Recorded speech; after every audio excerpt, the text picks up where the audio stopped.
looks like a devil, man, a demon. And this thing is big. And the next thing I know, it was right over top of us. 3, 2, 1.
Welcome back to the Lost Frequency Podcast. I'm Tom.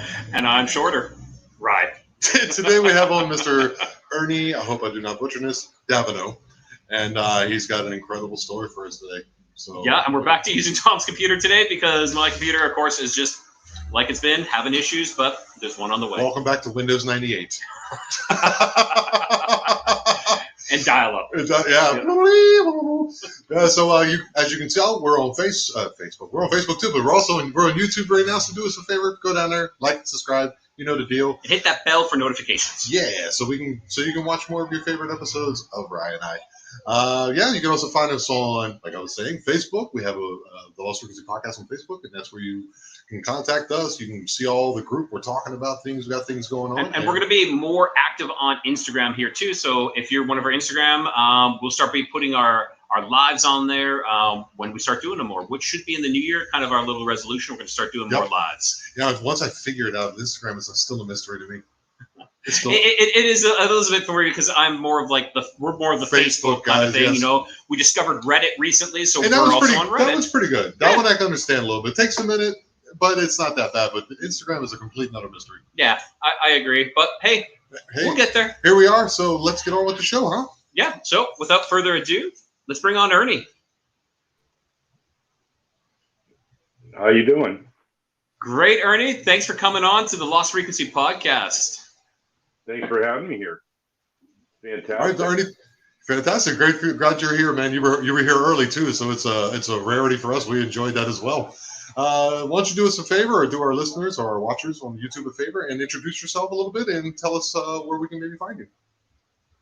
My name is Ernie Davieau. I got it wrong. That's okay. That's all right. What most people do. I don't know what else to say. I'm on a lot of the forums. Anyways, over 45 forums. You are active. Yeah, we see you commenting and active all the time. Yeah. Just for the eyewitnesses, you know, the ones that really are having problems with what happened to them. Usually it's the close-up encounters. Mostly they'll have PTSD over it, or, you know, the encounters that are like 100 yards plus is pretty easy to take. But when you have a close-up encounter, like some of the other guys and women that are out there, it's entirely different. You really, you're having more time to witness what's really going on. The average encounter is only like 5 to 6 seconds. You know, and that's because it's running through, crossing a road or whatever. You get up to like 30 seconds, that witness has an awful lot to take in. Something like mine, you know, that was like 10, 15 minutes. Wow. It's like Matt Inch, he had an incredible encounter like he was on earlier, and his was, I don't know how long it is, but it has to be 10 plus minutes, I'd imagine, something of that nature. Oh, I would figure, because I talked to him a lot, I would have figured that his encounter probably lasted half an hour easily, never mind the trauma of getting over it and trying to get out of the building that he was in. So you're looking at over an hour and a half of absolute fear, you know, not knowing what's really going to happen. Exactly. Even when the creature is out of sight, it's not out of mind. You don't know where it's at, and when they're, trying to decide what do we do? Do we leave? Do we stay? And then trying to run up that gravel hill, and losing ground whenever they're trying to get back up to that hill. Like, that's just terrifying. You don't see it, but it's just, in your mind, I'm sure it's right behind you, and it's just that fear is just pushing you. So you're out there so you're on all these forums trying to help these people deal with these encounters. That's what you're telling us, Arnie? Yeah, the ones that I spot on there, they'll maybe mention that they've had an encounter, and I'll get them to talk about it, and they'll start talking about it, and you know yourself, you're going to get some of that bullying that goes on out there. Yeah. But the whole idea of talking to these people is the fact that they may have more information. They may have something they're not really mentioning to anybody other than somebody who's also had an encounter. And that's what I'm looking for, because I have, during mine, I've looked up a lot of stuff. Is anybody else seeing this? And in 37 years, there's really nobody actually saying that they've seen some of the things. A lot of people hear sounds, in other words, like the samurai chatter, but you've never seen them do it. They ain't never seen them do it. I have. They say they've heard them whoop. That's good. You heard them whoop, but you haven't seen them whoop, and that's different too, because I have. I'm not bragging. I'm just putting a fact out there. That's what I was looking for. I mean, if you have never seen a dog, if you grew up and you never seen a dog and you heard barking, you can't just assume that it's a dog. Could have been a parrot, or maybe a cat runs by and you think the cat is making a noise. So there's a big difference there to get that information out there and help some of the people, and actually save their accounts too. They just may have a piece of evidence for the researcher. The real researcher is on the ground. Like, I don't know if you know Randy Harrington, or I don't. Sorry. Okay, well, these are this is like one of the guys that he's actually out there. He spends a lot of time camping out in the woods in hot areas, and that's the information that he can utilize. What are you going to do? Are you going to let that fight or flight psychology take over with you? Are you going to turn and run? I mean, if you turn and run, then you're not accomplishing anything. Okay, you've seen one, but that's it. Where are you going to go from there? In 55 plus years since the Patty film that came out, what do we have? Tracks. And you really can't make deer venison out of deer tracks. You got to have more than the tracks. In 55 years hunting, maybe you should give it up if you haven't gotten a deer in 55 years. And that's where the community is. They're so splintered out there right now. There are so many different camps, and they're not. A lot of them aren't interested in the real research on it. And that's what the scientific community really needs to do something like that. They're not even prepared to go out in the woods and spend 3 days alone by themselves and survive. I mean, you go out in the woods, particularly maybe this time of the year, further up north, up where I grew up here, the Canadian border, and anything could happen. You could get a complete whiteout going on and not know where you are. A blizzard may roll in, and you might have to spend 2-3 days out there. Nobody's going to come looking for you. So what do you have to survive? What kind of skills do you have? You don't exactly. Right.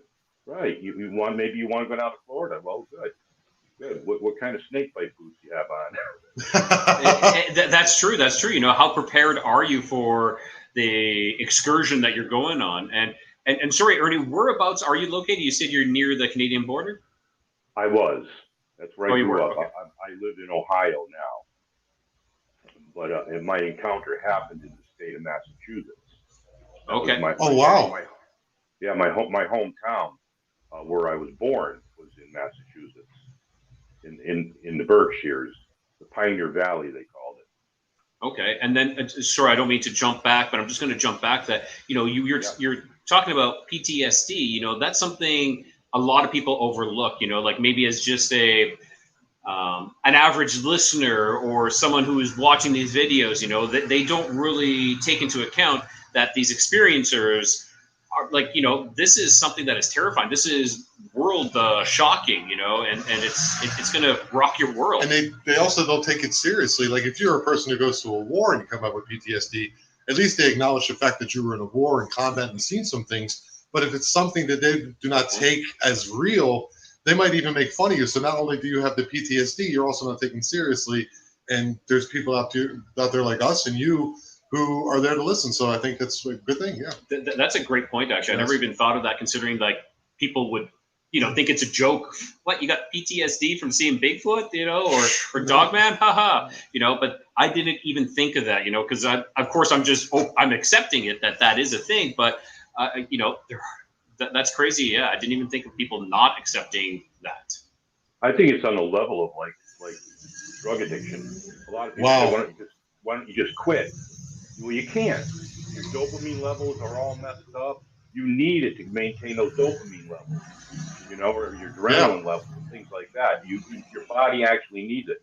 Try giving up sugar. Do that for 2 weeks and see where you are after 3 days. Put that in your mind. And that PTSD, a lot of people might say, well, yeah, they used a combat veteran, but they don't understand it because they weren't there. It's like being in a fight and being trained to fight. If somebody challenges you to a fight, you've got to make it obvious to them that it's not a game, because you could accidentally kill somebody in that type of a game. Right. And if you convince that fighter that you're going to really try to injure them, they're going to injure you really bad. You know, so you don't know that until you've actually had that skill level set in front of you, or that we'll say the Sasquatch set in front of you. We have even more things going on in our brains that our brain it was told that this can't be true. This can't exist. So this is on a different realm there, where it's going to mess up your whole life, your religion, everything. And who are you going to talk? Yeah, who are you going to talk to? Because after this happens, you have to take pretty much your religious beliefs and throw it out the window for a little while. Go back to it later on, but how can this possibly exist? What hole does this peg fit in? Right. You kind of become like a singular entity amongst a sea of people who don't understand. And you know what I mean? You just become like that Metallica song One. I don't know if you listen to Metallica. Like you're just yourself, and there's nobody else exists in a sense that used to be. It completely changes your world. And I haven't experienced it, but I know when my poltergeist experience, which is not, for me, it's not even apples and oranges, it's a completely different thing in the sense of experiencing something like that. But knowing the feeling of people not understanding you or listening to you, now imagine it being a interdimensional being, whatever you want to call it, that you run into in the woods, and people look at you like you're literally insane. That's got to be awful. Yeah, I mean, you mentioned that poltergeist thing. Even that, your mind's got to be really wondering what the heck is going on, and it could be anything. These things are being reported by eyewitnesses that haven't encountered the Sasquatch. That they have things that are going on inside their house, that there isn't anything there after they've had the encounter. So who knows? My personal feeling is, if you got a flat tire in your car, you got to deal with the flat tire. You don't sit in your car and say, I wonder what caused the flat tire. Well, maybe if I had Michelin rubber on there, you know, in the meantime, you're dying of starvation and thirst. Okay, you're becoming dehydrated. Interesting analogy. Right, get out and fix the flat tire. Look at one thing at a time.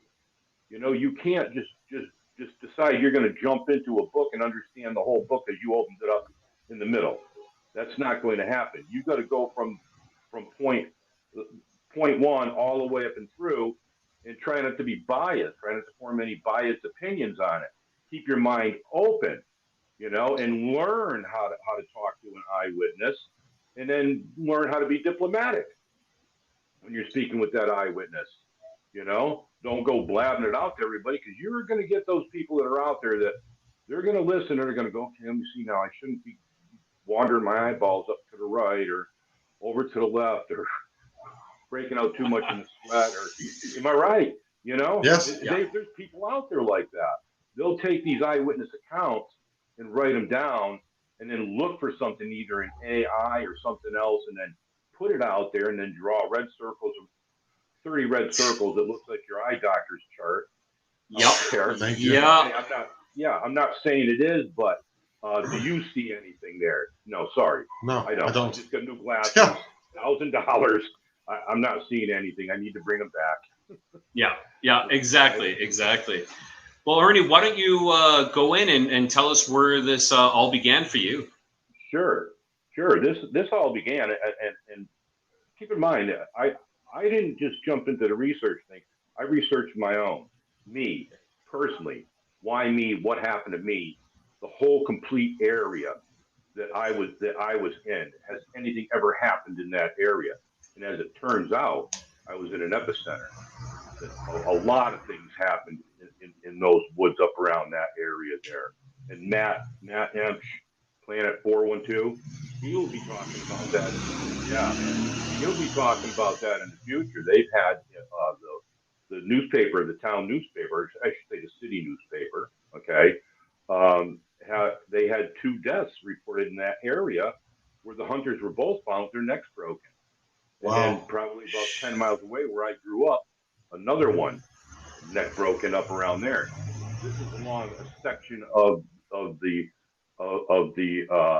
pathway that goes between the colonial part of Connecticut and the Berkshires. Okay, during colonial days, it's called Uncommit's Path, and it's named after an Indian. In any case, that's where I chose to hunt. I chose to hunt Drake Mountain because everybody was afraid to go there. And I figured, if you're going to hunt, I don't want to be holding hands with somebody or sitting down and sharing a picnic with them. You know, I don't want to see anybody out there. I'm hunting, and I actually use the other hunters to my advantage. I know my area. I know my topo in that area. I know where all the food sources are for the deer. I even know where the deer are probably bedding down, and I'll get to that. Okay. I know when I'm going in which way the wind is blowing, so that I know where other hunters are going to come from and drive deer towards me. You know, we call them lunch bag hunters. They're going to go out, at 11 o'clock, have their donuts and coffee, and then come back in. Well, I'm the guy that's going to be sitting there waiting as you come back in smelling like coffee and donuts and scare the deer right towards me. Oh, wow. Okay? I guess I was a lunch bag hunter. Well, you weren't a state road camper, were you? I don't know what that is. No, I would go in. No, I would go in quite a ways. It would take me 45 minutes to get where I'm going, but I get hungry. I was young. Yeah, but you didn't walk all the way out to your vehicle 45 minutes out and eat lunch and then walk back. Yeah, I did. Now. Yeah, I like walking, Ernie. Okay. Well, you won't when you get older. Oh, trust me, I'm feeling it, Ernie. I'm feeling it. Yeah. Well, anyway, I decided to go into on the Granville Reservoir side. It was just across from the reservoir. I'm trying to remember the name of the reservoir. Cobble Mountain Reservoir. Big reservoir in there, and that's all blocked off now. They actually they don't want people really going in there because they have, for instance, they have a cemetery in there, and I have to say that it's actually hidden because they named another cemetery after it, and it's called Warfield Cemetery, and that dates back to the Underground Railroad, and a lot of the headstones in there actually say "killed by the bees" in there, but it didn't bother me. It didn't bother me. You know, when you're younger, you just feel, hey, you got a 12 gauge on you, semi-auto, you got a 9 on your hip. You know, I'm prepared to spend a night, 2-3 nights in there. I'm all ready for it. Well, that morning I knew I was coming in on an old fire road that was adjacent to the Granville Reservoir, and it hooked up to the left to go up Drake Mountain. It was like a switchback. You'd go up so far, then you'd go off to your left or off to your right. That's what a switchback is. Real sharp Right. corner. But about 3/4 of the way up, there was a set of boulders, these 3 boulders that were up there. And I had already scouted the area, and I knew that these deer were actually bedding down, using that for a bedding area. And I had a strong feeling that morning because the wind was in my favor. It was a little bit chilly outside. So we had a little bit of frost on the leaves, just a little bit. And the wind was blowing in my direction, so I knew there was no way that they were going to smell me. And there's a lot of rocks in there, big flat rocks that you can walk on, you know. So I was sneaking up on that area, and these boulders are big enough. It reminded me of Stonehenge, okay, almost. And I jumped them. And then you're a hunter, you know. When you jump deer, it's a lot different. It's like jumping a 150, 200-pound squirrel. Get up the foot tree. Okay. I jumped them. I knew what the heck it was. But that path that I was on came back up over the top of that mountain. And where they shuffled off the top of that ridge there, they were following the ridge line just out of my view. And I knew from the area that what I needed to do, because I wanted to harvest deer, was get out in front of them and set up an ambush on them. Because they were moving slow. I could hear them. They were grazing. They'd stop. They'd graze. So what I was doing is I was like trying to make myself sound like a 4-legged animal instead of a 2-legged animal in case they hear you. You know, if they hear 4 legs, they're not going to be too concerned about 4 legs. They're trying to be quiet. If they hear 2 legs, well, they know that, you know, it's either they got a gimp friend in the group with them, or, you know, the human being running around there. Yeah. But again, so I'm going to give you some things that I remembered after the fact, okay, that's relevant to what was going on. Because they were just following that ridge line, now parallel to me going across the top of the mountain, just out of my view. But just on the other side of them, I could hear something a little bit bigger, and I couldn't really make it out. But I just figured it's one of those things that you put in your mind that it's another deer. It belongs, right? The peg belongs in that hole. It's another deer. It's probably a buck or something that's following alongside of them, and they're making their way up towards, there was a beech nut grove probably about 200 yards or better from them. And that path that I was on doglegged back down the other side of the mountain, right at the top there. And there was a stone wall that went from my path over to that dogleg path. And then there was a brook called Drake Brook. So they were coming through, and I managed to get out in front of them. Lucky me, I got out in front of them. But as I got out in front of them, I was taking up a position, a low squat. I had my shotgun up, ready to take a shot for them to come over the stone wall. But I also scoped out my area around me to make sure that there wasn't anything there that would get up and stop these deer from coming over that stone wall. I could hear them coming, and I didn't see anything. I didn't see anything there. I didn't see any movement or anything. But right at where I'm going to tell you, there was a little knoll that dropped off, and that was kind of worrisome because I've heard many encounters, that they do this and they do that, and this will put this into perspective for people. So that was at about my 9 o'clock position where I set up on my ambush, and I could hear them coming. I was waiting for them to come over there, and I see movement out of my peripheral on my 9 o'clock, and I thought it was a deer just laying down there, you know, at about 35 yards out. So I just kind of turned towards it, waiting, you know, and it started getting up a little bit more, and I could still hear the deer on the other side of that stone wall. They were meandering around. They were doing whatever. They were eating their beech nuts or whatever. And this is all happening all at the same time. This thing, I'm going to call it, started getting up a little bit more. So now it's in the shape of like almost a heavy body, bigger than a deer, but its head was around the other side of the stone wall. I mean, the tree. And so I couldn't see its head. and it started hunching up to the tree, bringing itself closer to the tree and getting up a little bit. And I'm like, it's not a bear. I was pretty sure that it was at that time with the body size of it, and I was just afraid that this thing was. I'm not going to say afraid. I didn't want it to bum rush me because I would have had to kill it. And I didn't want to do that because I'd be in a lot of trouble with the wardens for doing something like that. I didn't have a bear permit on me, and in some areas of the area I was hunting, you're not supposed to be in there anyway. Okay. But in any case, it got up to roughly about the height of a guy. It was hugging that tree, and his head was still on the other side of that tree. And at that instant, all holy hell broke loose on the other side of that stone wall.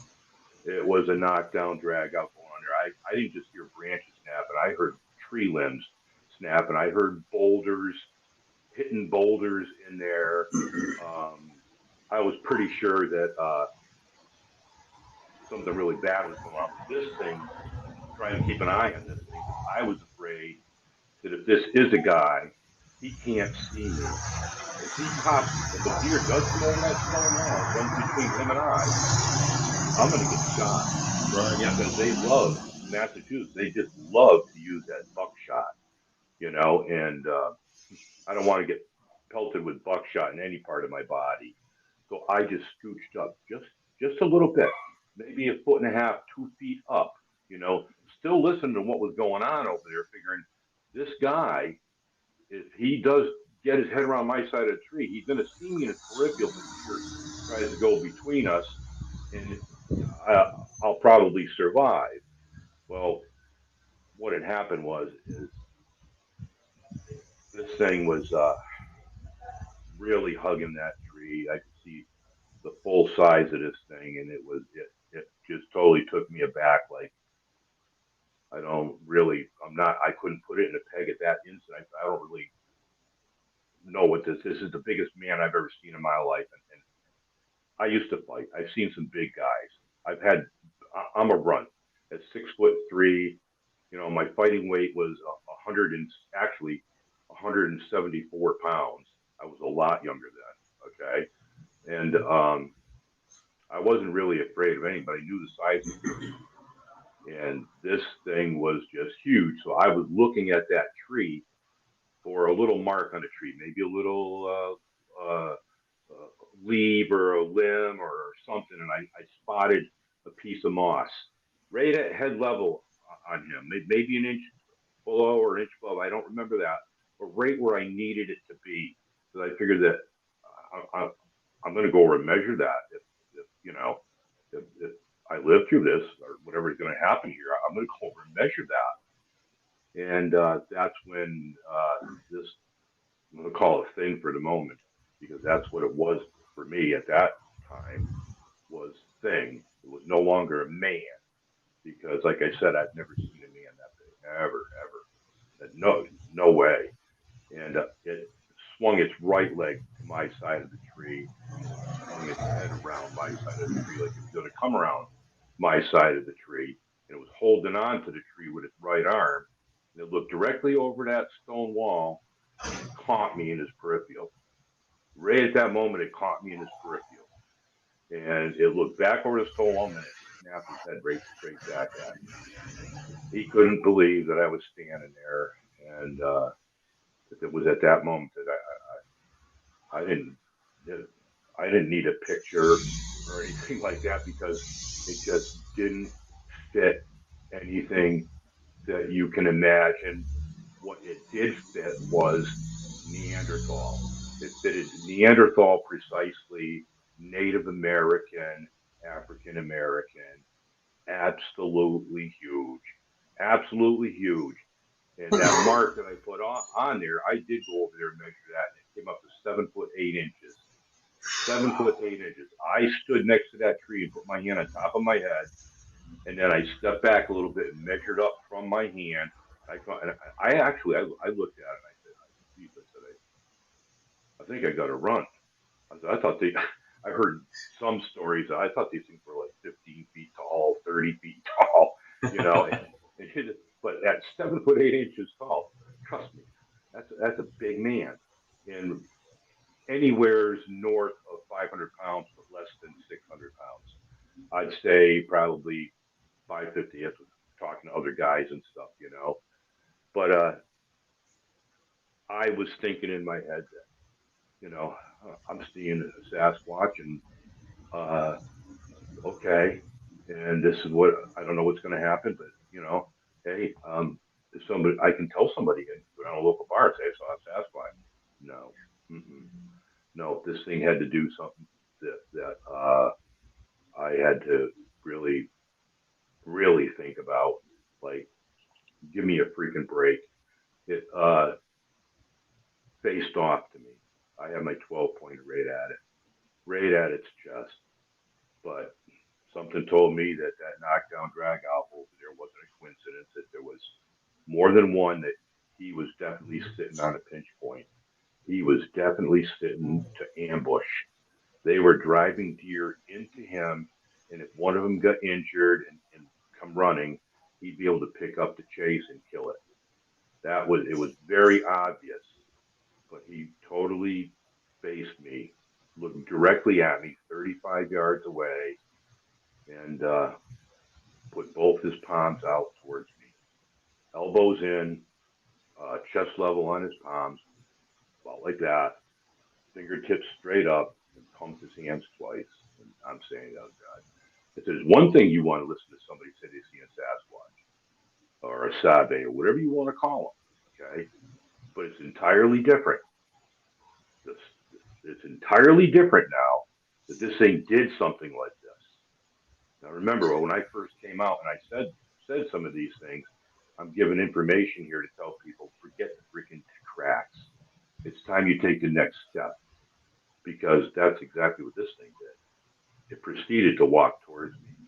It was like basically like whoa, you know. And Whoa. yeah, exactly. I'm thinking now. I mean, many years later, I'm thinking, well, David Paulides, 411, you know, a pedophile. What was a pedophile wins over a kid, you know? And I'm like, oh God, acting like it's acting like it's nice, you know? And I'm like, oh God. So I bring my shotgun down to half. Okay, I'm not really ready to relinquish my long gun, because I'm watching everything from here. You know, a fighter's going to watch everything right here. I'm watching body movement. I'm watching, you know, what are you doing? Are you just trying to get close enough to me so you can bum rush me? And then he does something else. And I know that this for some people that's just going to blow their minds. But you know, what is your plan if you see one? Are you planning on doing communication with it? Or are you planning on running away like a little sissy? Because you need to hold your freaking ground. Okay. So that's what I'm doing. I mean, I was thinking more like, well, he's this close to me. I mean, this is pretty intriguing. I was concerned. Okay. And he takes his right hand, pointer finger, hand closed, points it right to my chest. And then he points it to his chest. And at that point, I could actually see his eyes. Yeah. I could see his eyes, these blue eyes. I've only heard like one or two of them. Blue eyes. Blue eyes. Wow. Blue eyes. Yeah. And there's other reports now that I know of in that area that I'm trying to get a hold of two of those people. There's a total of probably 6 encounters in that area, and 2 of them described through family members, but I want to talk to the eyewitnesses themselves exactly what I've seen. Actually crossing the road right where I used to park my car when I went straight mile. But it continued to walk towards me. And I'm trying to take this in. At that point, I'm saying to myself, when is this going to stop? I hope that I don't have to repeat these gestures back. And is this real? So I'm like, I'm looking at my breath. I want to know. It's my breath. I got a compass mounted on the shotgun, you know, and that's my great uncle's shotgun. And, you know, mounted a compass on a steel shotgun. I mean, it doesn't really work, I don't think. But anyways, it's on there, okay? And I checked my wristwatch, and a plane went overhead, head towards Gravity International Airport at the top of the mountain there. So I was checking everything. I was checking everything out, and I'm right back to checking him out. Now remember, he did a double take on me, so he's checking me out too. I took that finger pointing thing as like you wouldn't, if you walked into some place and a guy walked up to you and went like that to you, you'd be like, okay, oh, wait a second right there. But this here was me first. Now in the old Indian sign language, that means you're not greater than me. I'm not greater than you, I should say. If I point towards you first, that means I'm not greater than you. And then I point towards me, we're equal. We're brothers. Right. That's what that meant. Okay. And a lot of people want to interpret whatever way they want, but after 36, 37 years, that's the way I'm going to take it, because that's the way he's acting towards me. And I'm like, okay, man, this is getting really deep here. I hope he doesn't give me too much to remember, because I know I'm going to have to repeat this stuff to him. And then he does another hand signal. He puts his hands out, elbows in towards his waist, and hands directly out about his waist level, palms down. And then he takes his palms and puts his palms up. Now I'm saying to myself, okay, maybe what that means is he doesn't have no food. They're looking for food. They're hunting. You got any food, right? That's what the hell they were doing in there. So they wanted something. That's why you put your hands up to somebody. So, and believe me, I know how bizarre this really sounds and incredible. But yeah. And he kept walking over towards me. Well, with that, Ernie, we're going to take a short break, and we're going to pump in our commercial right now, because you got us on a cliffhanger that he's walking towards you. We'll be right back. All right. Gotcha. Sorry. That's okay. I've heard it. All right, Frequenauts, we're pleased to introduce the revolutionary GG Mat and GG Belt from Global Genesis.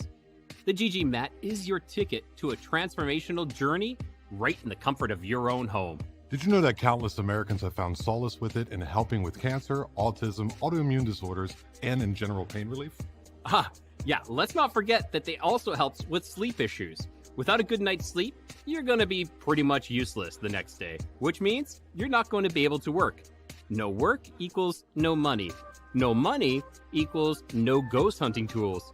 Whether you choose to sleep on the GG Mat all night or use it while indulging in your favorite Lost Frequency episode on YouTube, the possibilities are endless.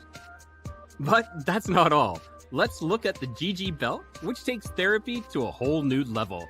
You can wrap it around your neck while studying the latest information on ancient apocalypses to boost your focus or bid farewell to neck pain and tension caused by prolonged hours in front of the computer trying to find your favorite episode of The Lost Frequency. Or you can even wrap it around your waist or your shoulders to alleviate lower back pain or shoulder discomfort after an intense dogman expedition out in the LBL. Each device uses frequencies that can range between 1 hertz to 30 hertz.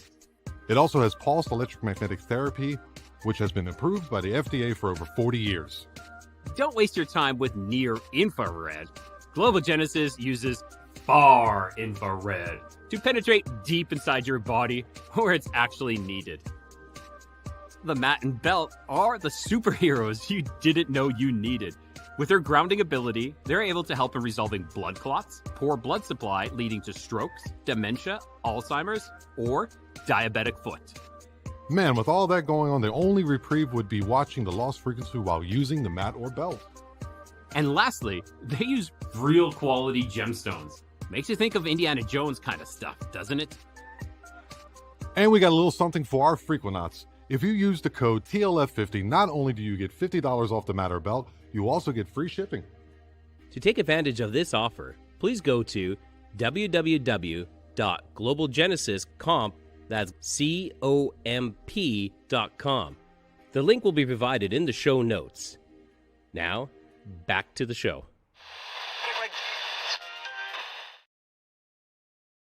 Okay, Ernie, right back from the cliffhanger. He showed his palms down, palms up, and he started walking towards you. Yeah, that's right. And as he was walking towards me,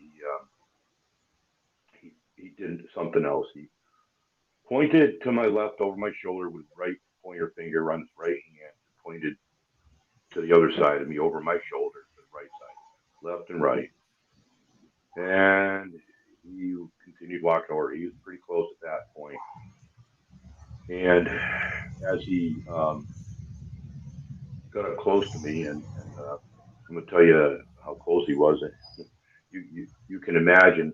The first time I ever told this story, I told somebody it was like probably like maybe 5 yards, but that would have been very impossible because what I'm going to tell you happened next is just totally, really blew my mind. If that wasn't enough for me to handle right there, because I knew that, you know, I had to somehow try to communicate back with him. At some point, he's going to ask me, and if I don't know, he's probably going to punch me or something. I don't know.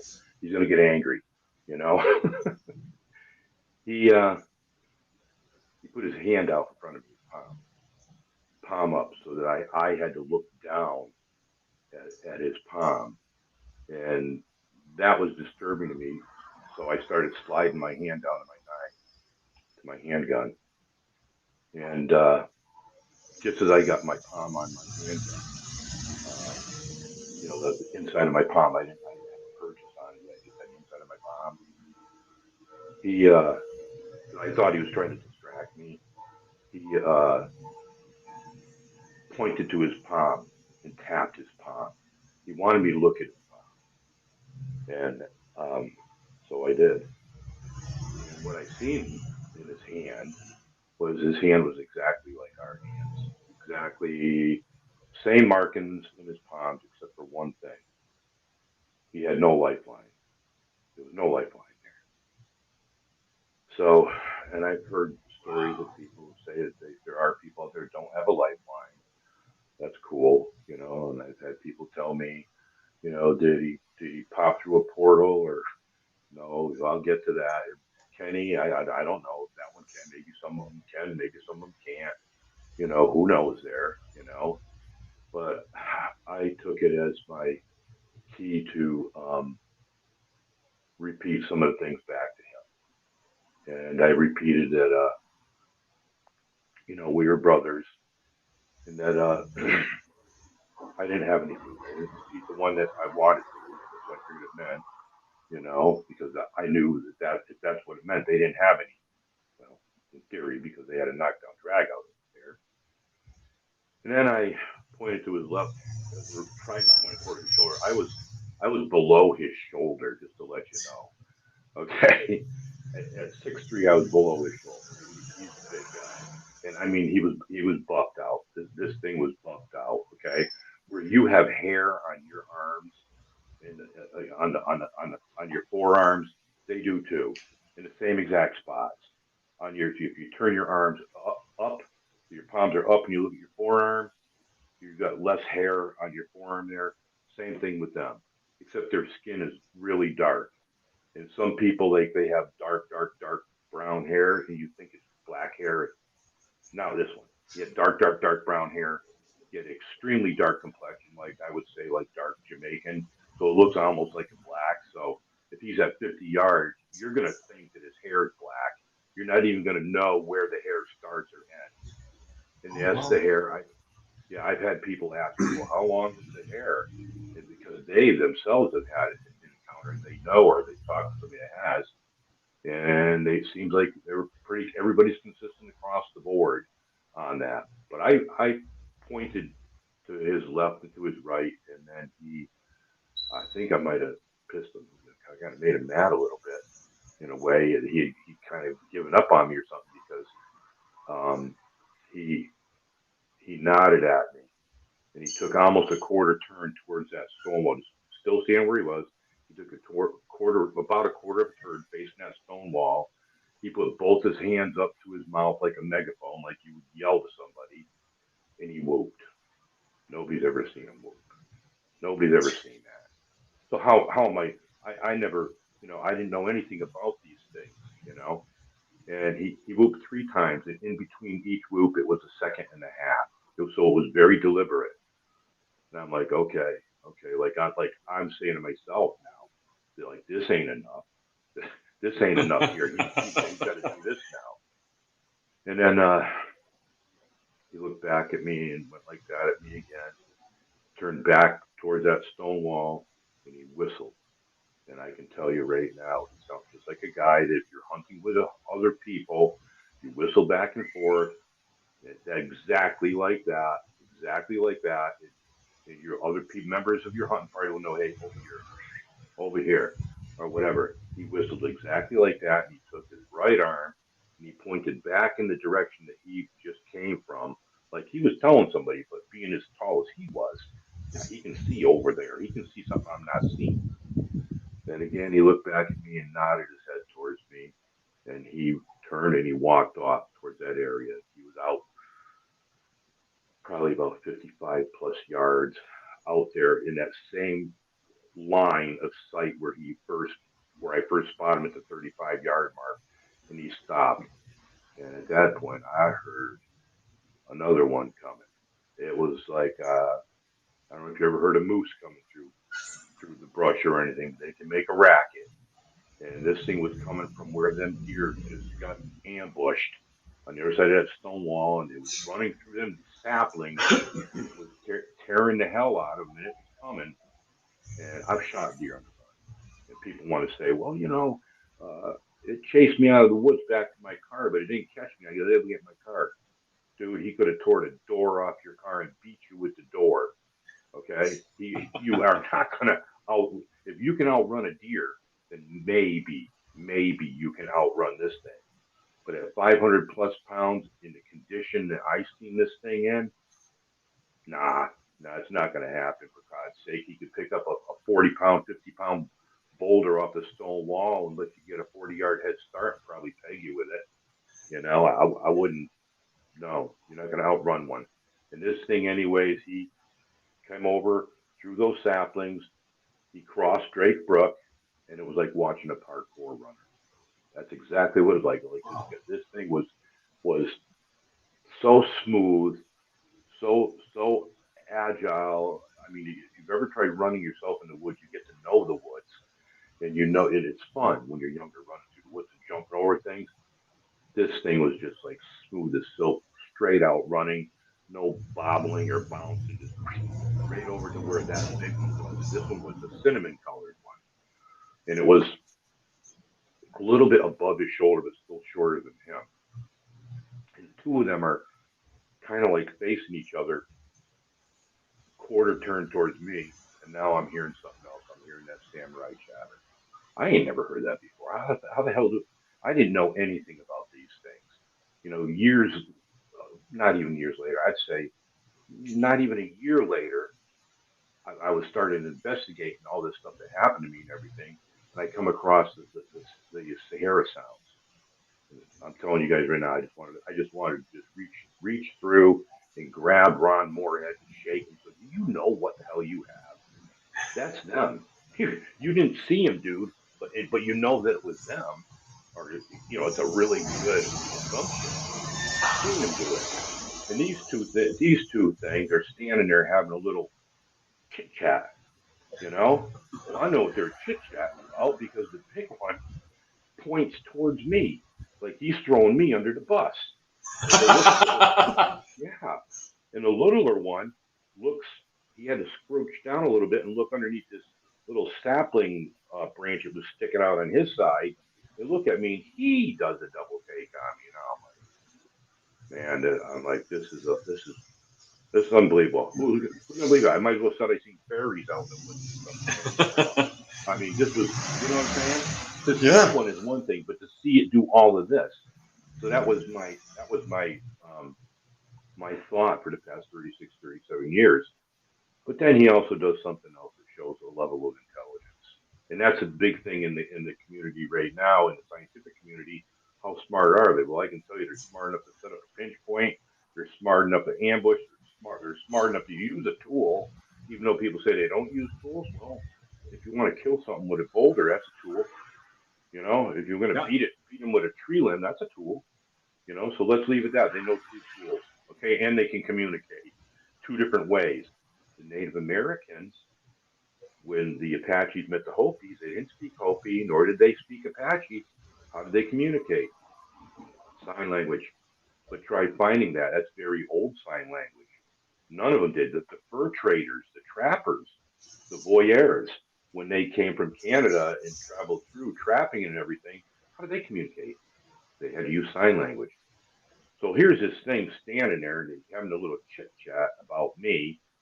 And obviously, I'm just, maybe I'm thinking they were talking about me. Everybody does. Self-conscious. Yeah, exactly. But I was just kind of like chuckling to myself at that point. I'm saying to myself, I'm going to go over and look at the tree, and I'm going to pick up its tracks. I'm going to follow these two. I'm going to find out where they're going to go, where they live. Do they live in trees? Do they live in caves? Do they roll boulders away? What do we got going on here? No, that big one, I think he was hip to the whole situation as he looked at the little one and he motioned for the little one to go and do a semicircle around me, pointed to him to go over that way. And he pointed to his own chest, pointed to his chest and did that. Then he pointed to his own chest that he was going to go in the opposite direction. I said, well, that's not cool. I said, they know. They don't want me to follow them. And why does they want to flank me? And who else is involved on the other side of that stone wall? So I started kind of getting the spidey senses tingling there, the heebie-jeebies a little bit, shall we say. But I knew I had to motivate. I knew I had to move. I couldn't freeze up. So I walked over to the tree. I had to measure the tree. That's why I came up with 7'8" tall. And then I had to correlate that because you know how tall something is by their stride, because it didn't run away from me. The first one did not run away from me. He didn't trot away from me. I wouldn't say he actually walked slow. I'd say that it was more like maybe almost like a speed walker. I mean, it was just incredibly smooth himself. So I figured this will be an easy track, being that much. But right on the other side of that tree, there's a little knoll. There's an old dried out perennial pool there. There was ferns growing around it. So I couldn't pick up any track in any dirt or anything, but I definitely seen where the impression was left in the ferns. And so I figured, well, I'll take a big giant stride and let's figure this out. I don't have a tape measure on me, but I could always measure my own later. That didn't work. So I took just a little jump. That didn't work either. So I took a little bit of a run and start, and I still fell short. So I knew instantly I knew instantly that this thing had to be 7'8", right around that mark, right up in there. And I decided that now I need to vacate. I need to get out of there. So I did, but I didn't go back the same way I came. One was going left, and one was going right. So I didn't want to go back down Dogleg, back down through the dense part of the woods, we'll say, where it gets darker because of the pines down there, and I really couldn't see. I decided to go down the side of the mountain that was steep, really steep. I had rope on me in case I got a deer, couldn't get it out. I could hang it in a tree. So I was able to get down that side. I figured that it would be safer for me so I could see anything for a couple hundred yards coming, up that, if they circled that around that way, either one of them. And if they tried to come at me from above, well, I had enough trees to hide behind it could make it that impossible too for them. So I got out of there and I went home, pretty much shaking the whole time. And then I just started trying to draw it. I felt like I was on encounters of a third kind or fifth kind or whatever there, just trying to draw that stupid mountain, And I kept looking at it. I'm pretty good at it. I just had to keep doing it. I just finally quit doing it and threw it down. And I decided I was going to find as much information as I possibly could. And that was really not a goal. A lot of these forums out there, even back then, they make fun of a lot of people. They bully them, and the admins allow it to go unfortunately, you know.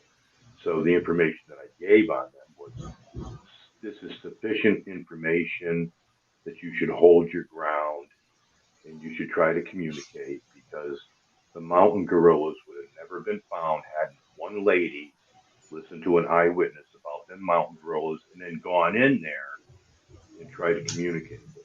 We have historical records from like Mary Green and several others that have actually had this thing on their farm.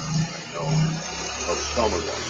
I don't recommend anybody doing anything like that with them for several reasons. A little bit concerned about it, but you know, some people will ask me, well, do you think that they're bad? It's like asking me if all clowns are good. You know, you know, no, they just look that way. Yeah. Sorry to disappoint, but no, they're not. You know, can they poof themselves in and out of existence? Maybe they can. Maybe they were just pulling a David Copperfield on me. They didn't want me to see your magic trick. I don't know. But he didn't need no portal. If he used the portal, he could have used the portal to get the deer. You know, up until that time, nobody thought that they got trees. Up until that time, nobody thought they ate meat. Well, I got news for you. They eat meat. They tenderize it too. And ghosts and stuff don't eat meat. I don't think they do. I hope they don't. They do a poltergeist, so I don't think they do. I don't think that. I hope to God they don't. Ernie, Yeah. this whole experience that you're telling, this whole encounter, what strikes me the most, and I got to be honest with you, is your demeanor. I don't know if it's because it's been so long ago or you're just that guy. So how is it that you were able to stay so calm? Because I can be honest with you, I mean, I would need some new shorts. In that fight or flight thing, you learn how to breathe if you're a fighter. So if you knew me, you'd hear my breathing. You know, there's times that if I really, because you have some background noise that happens once in a while, so it'll take my mind off it a little bit, so I can calm down. But it's there. There's things about it that bother me then.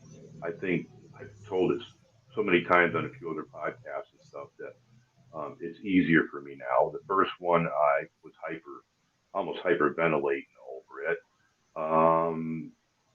The one I did with Sibylla Irwin, fantastic artist, never mind individual. I mean, all the way around. That helped out tremendously. She helps out a lot of real eyewitnesses, and they would have to be vetted by other people, other bona fide eyewitnesses we know. Oh wow! We speak to somebody, whether they have or not. You know, we can tell. You know, my first telltale. I won't even say, but there are certain attributes to these things that, like you've heard here, there's so much information there. Is why hasn't anybody in the community tried this? And I'm pretty sure that there's a couple of people like those Randy Harringtons out there that he's prepared so that if something happens, show no fear, hold your ground and think. If that fear overwhelms you, you're not even going to know if your legs are running or whether you're standing there wetting yourself. You know, you're not going to be able to do anything. You're going to think you're running 600 miles an hour and you're actually passing out, headed towards Mother Earth, you know, ready to hit the ground, you know. So you have to control that. If you learn to fight, that's one of the things of your first tournament. It's like, oh, it's all easy up until then. But once your sensei or your trainer or your coach says, hey, you're fighting tomorrow in wherever, right? Well, yeah, right. Then now it becomes real. Now it becomes real. Now you're going to be on the mat. You're going to have basically a knockdown, drag out. So you learn those things, you know, in the situations that you walk in life. You learn how to control those things and be diplomatic when you're speaking with somebody. You learn how to de-escalate, and that was the thing. This thing knew how to do. This thing knew how to de-escalate that. Wow. That is definitely a sign of intelligence there, you know, like they're definitely telling you how smart these, or at least that one is. And you'll hear people say, well, you know, how do we test intelligence? Well, first of all, that's an awful lot of stuff that thing is. Yeah. I would have to give it compared to a dog an A plus. Okay, maybe even a monkey. Okay, I don't even think a monkey can do that. Sounds smarter than most of my friends, to be honest with you. Well, as for monkey, I would say maybe a monkey that's been around humans long enough to actually have learned sign language and whatnot. I would say more than that, to do the whole. But some of those monkeys do have sign language and they're able to communicate. You know. Yeah, but I imagine it's different when you're looking at the palm of its hand and its build and its form and its facial features. Oh, and yeah, you get this feel. It's much more. I imagine, I'm not putting words in your mouth at all, Ernie, but I imagine you're having like this feeling like this is me, but in another form. You don't feel like it's a great ape. You feel like it's something else. Be truthful with you. I had years and years later, I was at a powwow, and I was just looking for somebody to speak to, and who would you actually look to speak to? Because nobody really wanted to hear this. Okay, at the time, people were going Gigantopithecus. Stop with the monkey and the Gigantopithecus crap. Okay, this is far beyond that. Okay, and at the powwow, I was talking to two of the native police that were there, because good powwows will have that to stop people from making fake goods and trying to sell them as Native American. So I was told I was looking for somebody to talk to, and they went and got the lady, the storyteller or the medicine woman. Okay. And she came over to me. They led her over to me. She said, I'll be right back. I started telling her. She said, hold it. She said, I'll be right back. And she left and she came back over again. She said, there's a gentleman that wants to talk to you. I'll lead you to him. Follow me. So she led me through the tent area and into this bigger tent. And it was cordoned off in there, for people if they wanted to sit or whatever. The people that owned the tent, obviously. And in this one little section, there was a gentleman sitting there. And his name is, he's still alive today, Chief Ernest. And he's the great, I want to throw in another great, he might be, great grandson of, I think it's Sitting Bull, okay, or could have been George, but either way. And he wanted to hear what I had to say. And I sat down with him and I talked to him. And he asked me a few questions. And there's a lot there, whether there was, did I walk through the veil? Could that have been it? Mm-hmm. Could that have been why it was so shocked to see me? Because it was actually checking me out. It was shocked to see me. It's shocked because I wasn't seeing him, but there was things that he asked me that did things appear to be like not foggy, but grayish colored or anything like that. Perhaps I did. Perhaps I walked through the veil. Perhaps that's what happened. But in all these years and all the eyewitness encounters, and my wife asked me this question, I decided to ask all the eyewitnesses this question. It's a good question. Where was your mind before you left? Where was your mind while you were there? And why did you choose to go in the woods? And every single hunter has this thought in their head because it's peaceful. There's a time that when we walk in and we stop, and then we walk in and we stop, the woods become alive around us, and we actually become one with everything there. Every single hunter has that, and every single eyewitness that was a hunter was experiencing that. So perhaps it was our frame of mind that really draws them in, and they want to know. Let's face it, an ugly person knows they're ugly and they're scary. Okay? They know you're going to run away. Okay? Or they're self-conscious of that. These things maybe they're at a level of intelligence where they know how scary looking they are, and they don't want you to run away, but maybe they want to teach you something, maybe something about spirituality, because the Native Americans used to teach. Yes, the Native Americans used to trade with them, and it was broken off at one time. Okay, is what was it that they had? What did they know about medicinal herbs? Who taught the Native Americans? You got to think of all those things. But first thing first, we got a flat tire. Before we can find out anything else wrong with our car, we have to fix the flat tire. Before we can find out anything else about this, we need to have communication. In what other way do people plan on communicating with them? Beating on the side of a tree? No, no. If you think about that, if you were out and it was an apocalypse and you had to go out into the woods, and you had your family unit with you, and both you guys were together to team up, you take turns on security duty. One of you would be overlooking the valley. They always take the high point. Okay. One of you would be overlooking that valley. Mohawks did it. Mohawk Indians did it. And if you've seen anything coming, you need to warn the rest of your party that's sleeping. Kids, the women, the children, bang on a tree. Because what the hell?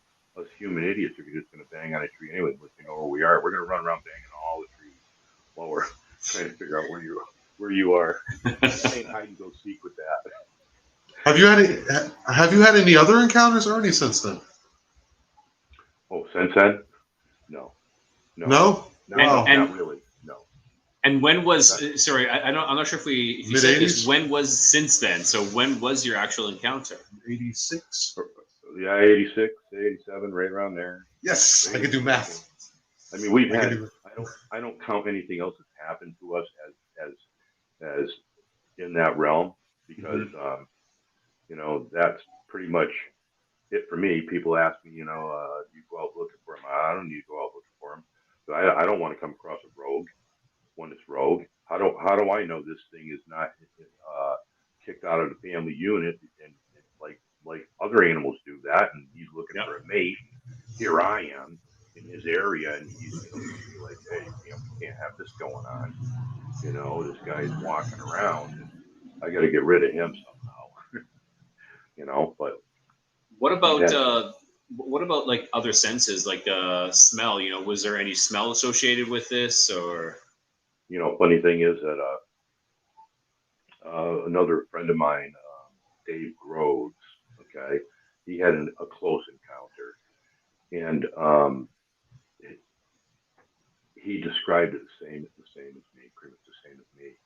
And the ironic thing was that he actually described the no smell, and this thing looked groomed. It was clean. Were they hunting? Did they take a bath in a reservoir or something?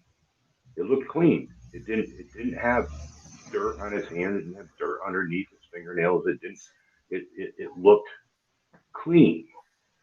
I mean, if you look at a gorilla actually, when you're at the zoo, they look clean. Yeah. But exactly how they take care of themselves, I don't know. I'm not the zookeeper. But I would imagine that these things can do the same thing as we would do. Was our DNA changed?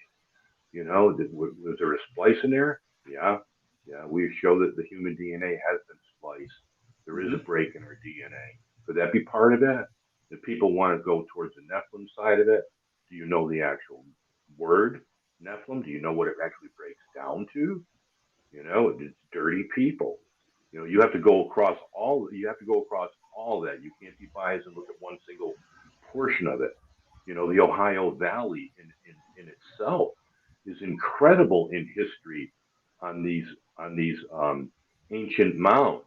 People might be a little bit surprised to find out that, if you really think that the Hopewells went all the way from the Great Lakes all the way to the mouth of the Mississippi, you'd figure that every single Indian nation out there would have a record of them, and they don't. They don't. Okay, but if you look, I could tell you where to look. But if you look into these areas, you're going to have that group of people who are going to say, "Well, they're the Nephilim."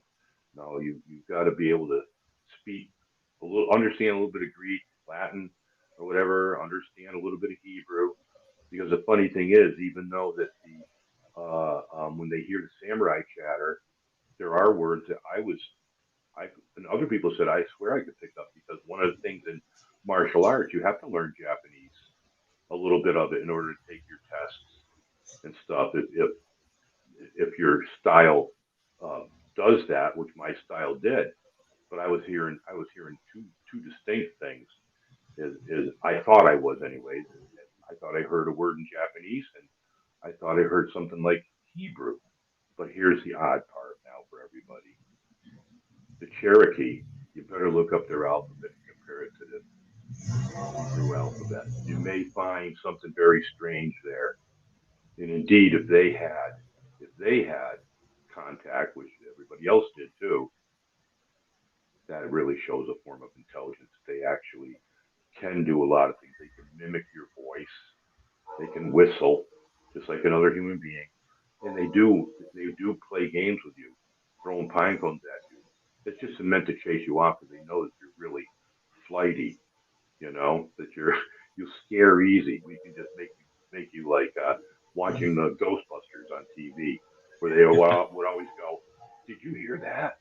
Did you see that?" And everybody be like, "Oh God, we got to get out of here." I would do the same thing to you. If you were just for giggles, when I was younger, I would maybe put the fear of God in you out late at night, Snipe hunting. Out there snipe hunting. Exactly. One of those. So that's where they are, and they really need to unite their campfires in the Bigfoot community. Stop with the shenanigans on they're just about the money on it. Yes. You're bringing a group of people out there that have no experience in the woods whatsoever. Teach them something. Teach them how to start a fire, maybe how to make a splint in case they fall and break their leg, or maybe how to use their snake bite kit might be beneficial. Yes, exactly. Well, well, Ernie, I want to thank you so much, and I know we're going to wrap it up here soon, but I have a question to ask you. What do you think these are? Yeah, what do you think these are? Well, I do have an opinion on it. I just have to figure out how to be diplomatic and describe what that is. How about if I leave it with you guys, okay? In your audience. In India and other places, monkeys will steal puppies. And the reason why they steal the puppy, and they actually feed the puppy, because the puppy holds guard duty for them. Now, in the land between the lakes, and also in Moderna, here in Ohio, there was something that was seen with the dogmen. And it happened to have been Sasquatch was seen with the dogmen. And people have heard the whistle in front of them and behind them, particularly in land between the lakes. I won't mention anybody's names. They've also heard rocks clacking. And that happens to be something that, and I'm just saying, putting it out there for people.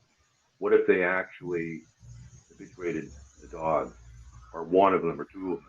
Like you might want a pet coyote, but you go and get yourself a baby puppy coyote. Okay, well, that's cool, but the rest of the coyotes don't like that. Okay, what if that's what's going on? So it's an intelligent being that should be up there. How do they say that in the movie Lucy with Morgan Freeman? He talks about the levels of awareness and everything, consciousness. Yeah. And you have the dog, the monkey, and the man is at level 10. And then you have dolphin at 20.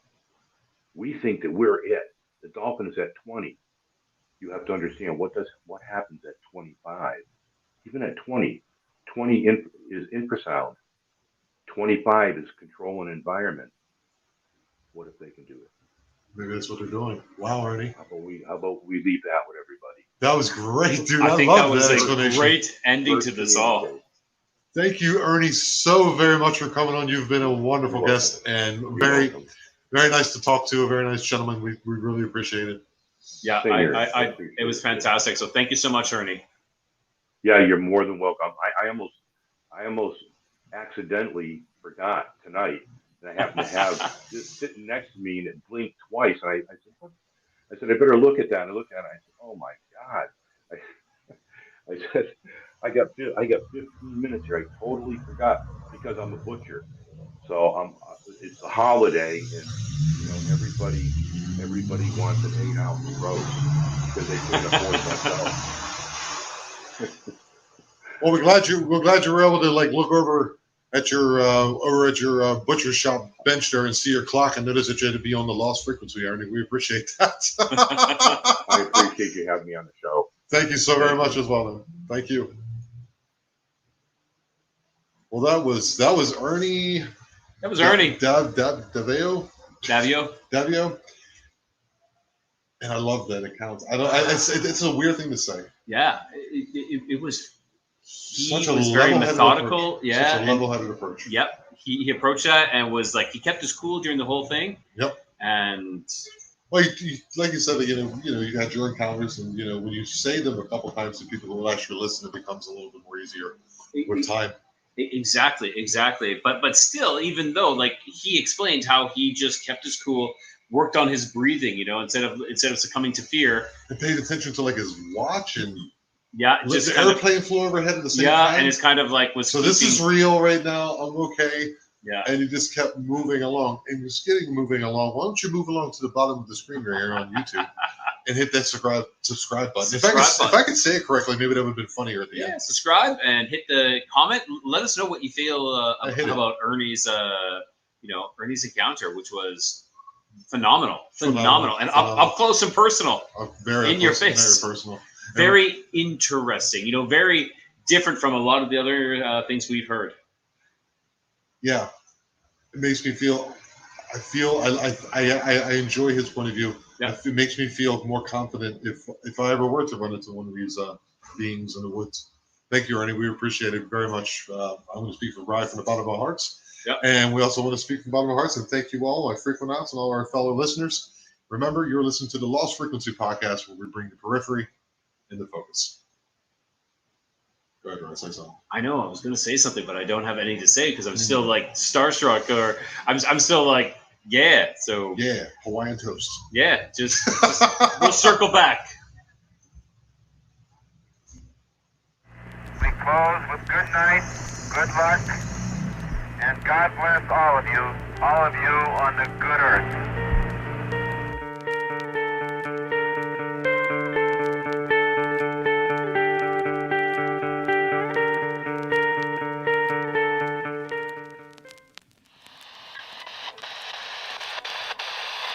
Long live the cause of freedom.